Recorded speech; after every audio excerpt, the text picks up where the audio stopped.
بسم اللہ الرحمن الرحیم۔ کسی گاؤں میں ایک بوڑھا اور بوڑھی اکیلے رہا کرتے تھے۔ ایک رات ان کے گھر چور گھس آیا اور دونوں اندر کمرے سے صحن میں چور کو چلتے پھرتے دیکھ رہے تھے۔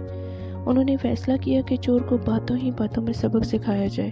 تو پہلے اماں بولی، ہائے میں مر گئی، میرا تو سونے کا کنگن اس کنالی مٹی کے برتن کے نیچے پڑا ہے، یہ چور تو وہ لے لے گا۔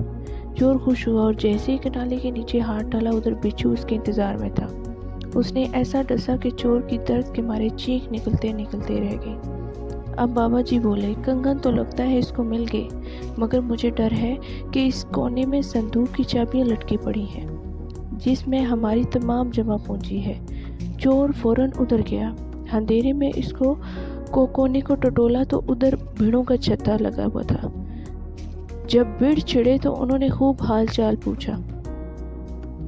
اب اماں بوڑھی بولی، لگتا ہے بیچارے کو بھیڑوں نے کاٹ لیا ہے، جاؤ جا کر کنڈے میں جو دوائی پڑی ہے اس کو دے دو، آج ہی پیسی تھی۔ بابا جی کہنے لگے، نا جی نا، میں نہیں جاتا۔ ادھر چور نے خود ہی کنڈے میں ہاتھ ڈال کر مرہم لگا لی، جو اصل میں پیسی ہوئی مرچیں تھیں۔ مرچیں لگنے پر وہ بہت سٹ پٹایا۔ تو بابا جی بولے، یہ اب جانا چاہتا ہے، جدھر سے آیا ہے۔ ادھر تو دیوار اونچی ہے، یہ اس طرف سے جائے گا جہاں سے ہماری دیوار چھوٹی ہے۔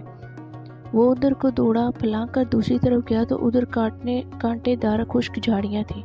چور بہت مشکل سے وہاں سے نکلا، دوبارہ دیوار پھلانگ کر اندر گیا تو بابا جی بولے، لگتا ہے کچھ بھول گیا ہے، پھر آیا ہے۔ چور بولا، چپ کر جاؤ، میرے باپ کی توبہ، اگر چوری کرتے ہوئے آئندہ کسی کی بات مانی۔